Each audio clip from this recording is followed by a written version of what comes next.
Welcome to the Deep Dive, where we really get into the heart of fascinating material to bring you clarity and insight. Today, we're embarking on what feels like a really personal journey, actually. We're going to be dissecting some raw human emotion and the intricate dynamics of a fractured relationship. And our source material for this deep dive, it's quite striking. It's a vivid, unfiltered lyrical passage.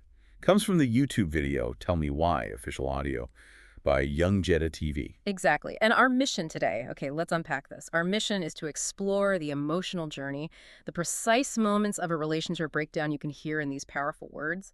We want to try and extract some insights into, communication, trust, self-worth, that sort of thing. Yeah, and you might hear lyrical passage and think, okay, how deep can we go with that? But honestly, these aren't just song lines. They really form this stark, compelling narrative of interpersonal conflict.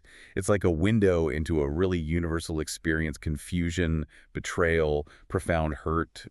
I think a lot of us can probably relate to that on some level, right? Absolutely. And what's so striking about using art like this, especially music, is how it just bypasses the intellectual stuff sometimes. It goes straight for the emotional core of an experience. These lyrics, they aren't just telling a story, they're showing us a raw emotional state, a real moment of crisis. And when we treat it like a narrative, which we are, we can pull apart the layers. We can see not just what happened, but maybe why it resonates so widely, and Wow. maybe what it can teach us about our own relationships too. Right. Okay, so the very first thing that hits you, like right at the start of these lyrics, it's this insistent, almost desperate plea. It's tell me why, tell me why, tell me why, tell me why, over and over. I mean, it repeats 10 10 times. times, yeah. What does that immediate, just overwhelming repetition tell us right off the bat about the speaker's state of mind? Well, no, it's not just asking a question, is it? It feels like an echo of profound confusion. There's a palpable ache there, a need for understanding. It's like a cry for coherence, yeah, not just asking for information like, what time is it? This feels like a desperate attempt to bridge this huge gap between two conflicting realities. The speaker clearly had one idea about this relationship, Right, that it was loving, committed, genuine, but the actions they're seeing, they're completely shattering that belief. completely. And it spirals pretty quickly into more specific questions, demanding an explanation for this clash. You hear, tell me why you want to play in the middle of the night, then why you playing all these games all night, and even more pointedly, why you trying to play with my mind.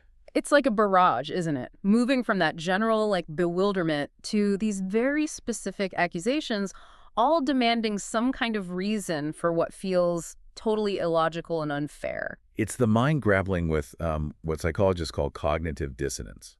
That's that really uncomfortable mental stress you feel when your beliefs about someone, like they love me, they value me, are directly contradicted by their actions, like they're disappearing and playing games. So your brain desperately tries to reconcile these two conflicting things, and often demanding why, asking that question over and over, is the first, maybe desperate attempt to bridge that gap, Yeah. to stitch together a new narrative, a new story that makes sense out of the chaos, Yeah, it's like trying to preserve some kind of logic. Right. Some semblance of control in a situation that feels emotionally overwhelming. The alternative is accepting a really painful, chaotic truth that can be incredibly hard. It really highlights a fundamental crisis of narrative, like you said. The speaker's trying to piece together a story where the person they thought they knew And the relationship they thought they had. still exists somehow. Even with all this contradictory evidence piling up, it's such a moment of vulnerability, reaching for any thread of understanding. Yeah. So for you listening, have you ever felt that insistent need for answers when something just doesn't add up in a relationship? That feeling of being utterly lost and just grasping for any explanation, even if you kind of suspect the answers might hurt? And from that desperate, echoing why, the speaker then moves to detailing the what, the very tangible actions causing all this confusion and pain. And this is where the picture of disconnection really starts to come into focus. Yeah, we hear these specific accusations like, you're trying to be on the defense, you've been disappearing, then you don't even come back up on me, you don't even go and call me. And this one's crucial, I think. You waiting for me to call you, but I never lose your number. That last one is telling. So what is this specific pattern, being defensive, vanishing, not initiating contact, but then sort of expecting the other person to? What does that reveal about the intent here? It feels like more than just, communication breakdown. Yeah, it feels like more than just bad communication. It feels almost like like an active strategy. It's certainly not just passive neglect. I mean, this paints a really vivid picture of active disengagement and what the speaker clearly sees as calculated manipulation. The whole concept of playing games. It implies a deliberate withholding, right? Withholding genuine connection, emotional accessibility. It sets up a power dynamic, definitely. Absolutely. One person forces the other into that chasing role, constantly needing to initiate, seek reassurance, while they just stay aloof. And think about the emotional labor involved there. That's all the unseen effort, isn't it? Yeah, often totally unacknowledged. The emotional effort one person puts in to manage feelings, resolve conflicts, initiate connection, just keep the relationship going. So when one person's doing all of it, reaching out, seeking clarity, trying to close that distance, and the other just pulls away, creates this passive-aggressive space. It's not just unfair, it's exhausting. It's a depleting burden. And that line, "You waiting for me to call you, but I never lose your number," that perfectly captures the imbalance. It really does. It's subtle, maybe, but it's a powerful way to maintain control without actually taking responsibility. And this kind of communication, or maybe the lack of direct, honest communication, it doesn't just strain things. No, it fundamentally erodes the foundation of trust. It breeds resentment, confusion, and ultimately a complete breakdown. Because one person constantly feels like they're giving way more than they're getting back. It just highlights how corrosive that dynamic can be. When one person is always expected to initiate, to bridge the gap, send that emotional energy, what does that do to the feeling of security, of mutuality, which is, essential for any healthy connection? Right. So for you listening, think about how that kind of one-sided effort, or maybe that lack of direct communication, how has that affected trust in your own experiences? It really is like a slow poison, isn't it? Chips away at that feeling of security. Yeah, it really does. Yeah. And that feeling of being played, of constantly chasing, it inevitably clashes with the initial hopes for the relationship. Which brings us to the next part of the lyrics, where those hopeful beginnings are recalled so vividly. And this is where you see that stark contrast, the aspirations versus the painful reality. Yeah. The speaker revisits those past beliefs, saying things like, I thought you was about to be in love, then I thought you loved me, but I guess not, and I thought we were supposed to be together. And that really poignant line, I thought we were supposed to be locked in. Locked in. Yeah. These phrases just articulate such a profound sense of shattered expectations. That dream of being locked in, such a strong term, isn't it? Suggests deep commitment, unity, a shared future. Yeah. But now it's clearly just that, a dream, contrasting so sharply with the current reality.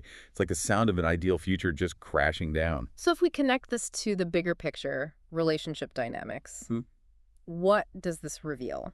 Well, it reveals the crushing impact of unfulfilled promises, that chasm between what looked like shared expectations and then individual actions.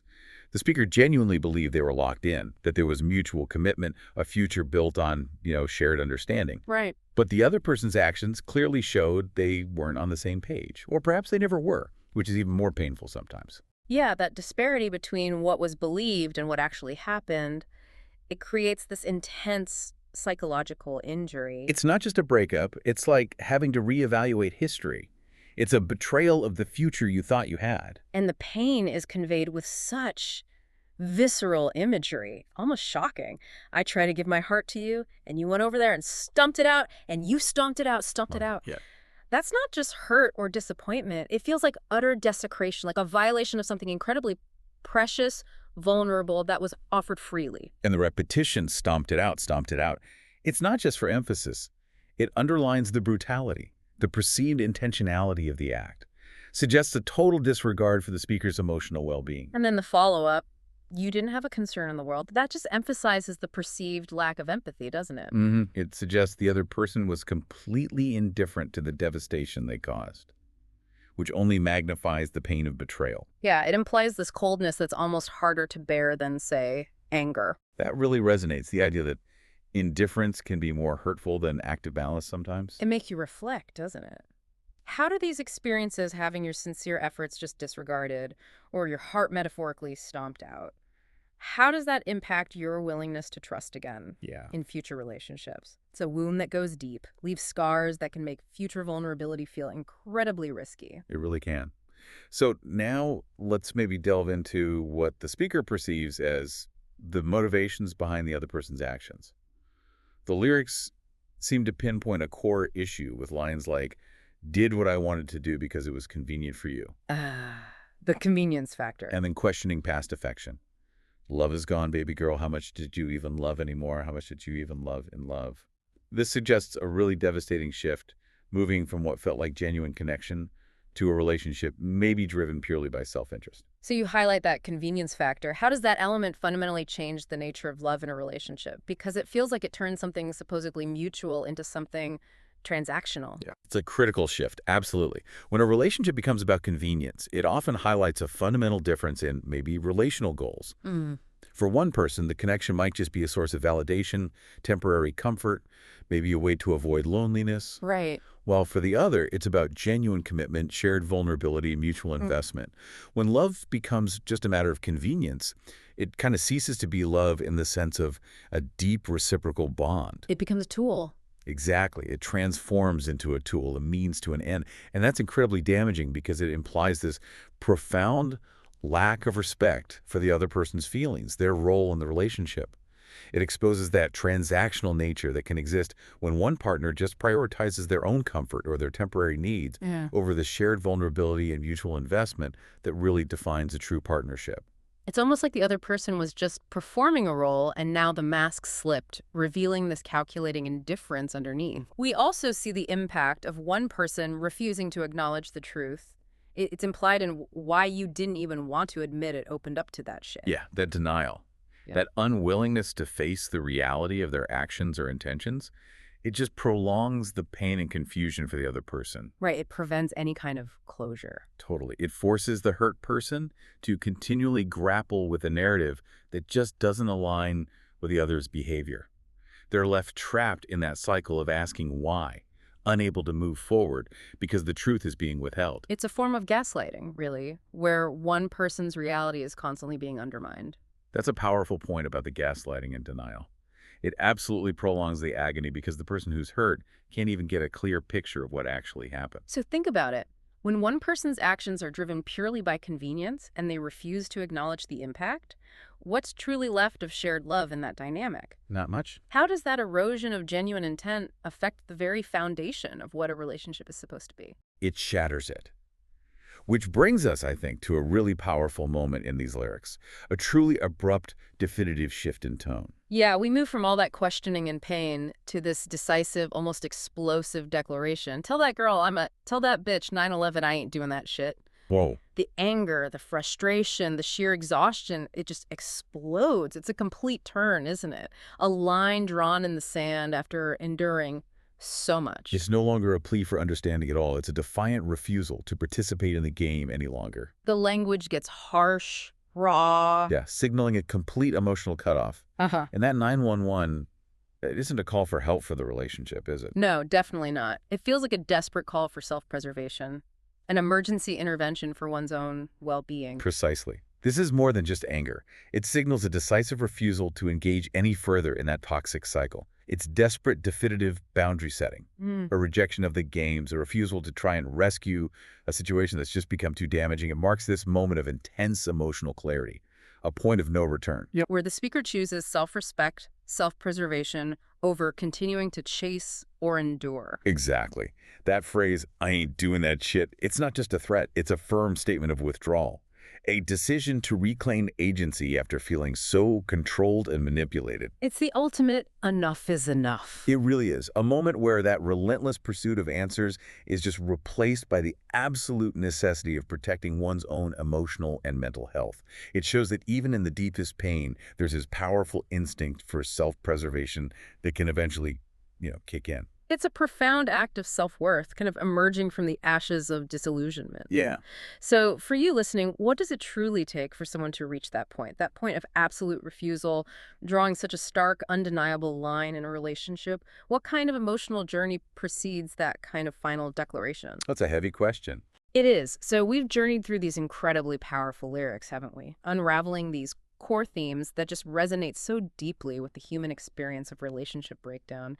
We've explored that yearning for understanding in the Tell Me Why, the profound damage from games and disengagement, the crushing pain of shattered trust and violated expectations. And finally, that ultimate defiant refusal to keep participating in a dynamic that's just one-sided and emotionally draining. It really is a complete arc pain, confusion, and ultimately a kind of self-liberation. Yeah, these lyrics offer us such a profound snapshot into challenging relational dynamics. They reveal universal truths about human connection. They highlight the vital importance of clear, honest communication, the devastating pain when expectations are betrayed, and crucially, the courage it takes. The courage to recognize when a relationship has become detrimental to your own self-respect and well-being. Absolutely. Yeah. It's a powerful testament to the necessity of setting boundaries, even when it's incredibly hard. Yeah. And maybe the ultimate wisdom in choosing yourself sometimes. So what does this all mean for you?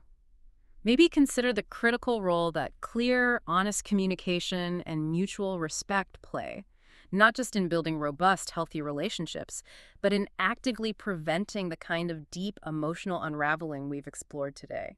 And when you're faced with persistent games, maybe constant deflections, a profound lack of empathy. What kind of 911 might you need to call for your own well-being? It's a question of self-preservation, isn't it? It really is. And it's a question worth asking yourself deeply, because sometimes walking away is the strongest declaration of love you can make love for yourself.